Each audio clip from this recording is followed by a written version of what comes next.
Good morning, good afternoon, or good evening. Hello. My name is Duncan Alderdice, and in these videos, this series, I make short videos in the morning as I document my life thoughts. I document my thoughts as I walk, as I try to put my life back together again.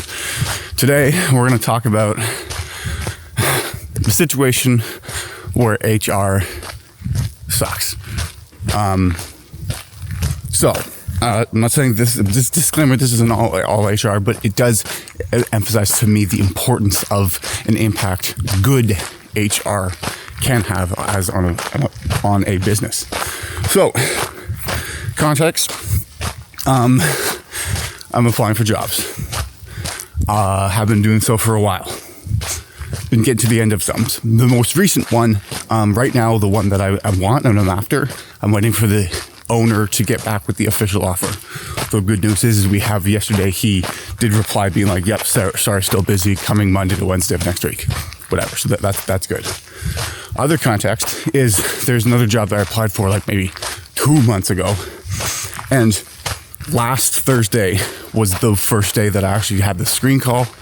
Then I had a follow-up call with the hiring manager on Tuesday. Then on Tuesday, the following day on Wednesday, I then received an official offer letter, like rapid fast. And so yesterday, I replied to an email. So the offer letter that I was given at first was, let's say it was for whatever it was the top of the band in US dollars, but I'm living in Canada. So then I said, hey, just confirming that this is in fact in US dollars, which would have made it competitive salary in Canada. And they replied back, oh, sorry, forgot you were in Canada. And then so switched the dollar amount. Now the dollar amount was expressed in Canadian dollars, but then was 79% the amount that it was before. So in the matter of an afternoon, I went from being worth this much to less just by a geographical location. Mind you, where this job is fully remote. Nothing is necessary in person. Okay. So I replied yesterday, and it was very much of a, okay, like I wanted to say, hey, I see the offer that you made. It's nowhere close to what offers that I would be considering, as well as it's, hold on one second. I just gotta get over the fact. As well as it's nowhere close to the offers that I would be considering, as well as it's nowhere near the offers I would be considering, but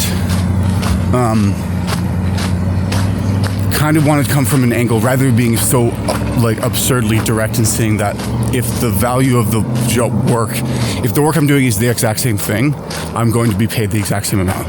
And so if you said you're willing to do whatever it was in US, then and I'm in Canada, then the company has determined the value of this work is this amount, so I will receive that accordingly.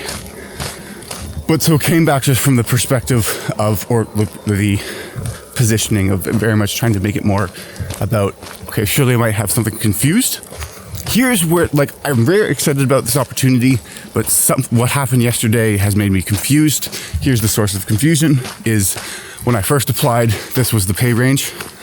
Then when I applied now, I might understand that pay range might be out of date. So this is the updated one. Now that updated one is where the initial offer I was given was within that threshold, so that was great. However, the one I offered in the evening was outside that threshold. I didn't say I'm rejecting it. I just wanted just keeping everything in implications at this stage. And then ending the email going like, well, I think just before we go move any forward or anything like this, like we got to get on the same page about the numbers. Essentially giving them the opportunity to go, okay, I see what you're saying. No, we're not. We will adjust the numbers accordingly. But so, good old dumbass HR. Oh, no, hold on. The other context is the hiring manager on Tuesday, I don't know if I said this, said at the end of the interview, like, you are my top candidate, like outright. Like that doesn't normally happen on the interviews I've had so far, but said like, based on this, I have a better impression and feeling about you than I do even my own referrals, which is like, that's pretty cool. Then good old HR comes in and they're like, yeah, sorry about the confusion. This is in response to the email that I sent yesterday. Sorry about the confusion. Here's the explanation as to how we came to that is our team did a market analysis for the Canadian region for this position. This is the range they got. Here's the midpoint. We've put slightly above the midpoint. Hope that helps clear things up. And it's like, yeah, okay, you dumb fuck. Like, is your job to, look, you're missing the point. Like, you said I was worth this thing. I don't see how you're not seeing yourself. How? Seeing this one... Are you purposely being ignorant to seeing that there's an exchange rate? Like, you sent me an offer in the morning when you thought I was based in the US for one thing, and then now that you're just updating a geographical region, I'm not worth something different, which just means that you're following an SOP, because I know that they're down a person because that's what they said, so she's just filling in, but there's no creative problem solving going on right here. Like there's not, hey, the hiring manager wanted this guy, let's give him what he wants, which is also within the band that they had posted. So I'm not even asking for something outside of that. What then also is the fact that, yeah, I think I'm going to turn around. The fact that this division of this company is being created because the current business model isn't profitable and no longer profitable. So they need to find a way of sourcing new money. And the CEO has given the green light on spending money here in order to grow this. And so this is not the point where the cost saving sort of parameters of what HR does should be applied. Like, it's a misuse of the SOP because it's like just running the play without seeing the field in front of you. You need to have some sort of plan and system, but if you have a system and plan so rigid that it fails to adapt to the environment in front of it. Because it's now making me go, okay, is this the bureaucratic bullshit that I'm gonna have to deal with this organization, which I feel like I am, and I go like, okay, well, there's such a fucking disgustingly gaping disconnect between the hiring team and HR that like I had a great impression up until talking with this person, and I go like, how the fuck do you have a job? so then it's like, I'm gonna like, because then there's a bunch of other sort of frame things that they're going. It's like, you need to sign by July 4th or whatever. So I'm like, yeah, okay. Like, I know all that's just bullshit. I will disregard. So then the email I will be replying with today, I was going to reply yesterday, but then I was going to be too sharp with my comeback and be too aggressive and going like, surely you can't be so stupid as to think, or like just anything like that isn't going to work or be effective or serve what I want. And I also want to be positioning the negotiation not in I don't want to be saying no, hard no, or give like either you change it to 50 or I don't sign. Like, that's an either or where they don't feel like they've won, and I want to let that note out softer. So it needs to be like moving into questions about just kind of going like, you've determined the job is worth this to the company. The value of the work is the same, irrespective of the geographical location that's doing so. Most notably because the fact it's fully remote. So it's not like I'm addressing just a Canadian market, in which case then that kind of makes sense. So that will be kind of drafted. But then I was writing that email yesterday, then it was interesting because I'm going, what is the number that I'm actually going after? And when the founder for the other company like sent a message on LinkedIn in response to my follow-up going like, hey, yeah, sorry, still getting things together, and then gave like a date for when the offer would be sent. It was a relief, and then it also went going, oh, hold on, I actually do want to work there, because the number in my head, or at least my chest, that I felt was necessary for me to feel good was lower. And that's because there's different things involved in it. Because it's, yes, well, your salary or for sales base pay is one component of it. The other one had 2 days in office. So I was like, okay, well then there would be some sort of team that I could go and feel I'm a part of and get that in-person interaction. As well, I kind of like a bit of commute rather than just staying fully remote. And because it's startup, I can see the impact I would have on the team and direct access to the CEO/founder.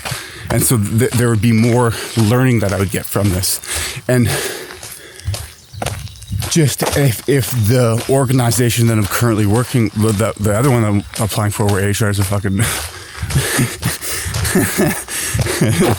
smooth-brained imbecile, it's going, okay, if I'm going to have to deal with this bureaucratic retardedness, do I want to? Is that the kind of place that I am a person that will thrive in? Do I like processes and procedures? I understand the importance of them and feel that they're necessary, and the absence of them are not good. But I also do want to tinker and help shape what it is. And so if this is kind of something where it's like the same corporate, like we want everyone's ideas, like this is a team, like a collaboration in theory in what they profess, and not even in an evil way, is what is happening. Because in reality, what occurs is nothing, even like everything's falling short from that. Like literally, like the most textbook bait and switch, unintentional bait and switch due to a disconnect between HR and the hiring team is what I'm occurring right now. So, I mean, here's the thing I'm about to say, which is true, is that HR is not a particularly role that requires a lot of skill, and you kind of can coast through it. Like, and it doesn't really attract the most creative or out of the box critical thinkers. With that said, it is one of the most important facets of a business. Like it's the people team. It's the thing that attracts quality talent, gets them into your business, and gets them to stay. And so if you can nail the way that you're attracting people and treating people, then high quality people will work for the company. And guess what happens then? Those people run your company. so then it's like, it's as much jip as I'm giving HR right now, it's not to undermine the importance of it. It's just to say that, like, I mean, you could say that about sales too, except it would be more important because you can not have a good hiring team and sales and run a business, but you can't have a good hiring team and no sales and run a good business. But just that's just a math thing. But it also is something where it doesn't really require much thought. Anyways, this is me vocalizing my bitterness about just it's like we're not thinking. We like this candidate. He's asking for something within the range, but we're going to give him less than that because the Canadian dollar amount is outside what they have stated the value of the role is. They fucking agree too, whatever those crows are. In any case, I appreciate you watching to the end. And I know you know this already, but I'll say it again. That desire is what drives you forward. The pain you're going through is necessary. That is why you need to believe in yourself, because you're more capable of doing great things than you give yourself credit. Lean in, aim up, and move forward. Yes, you can. Yes, you will.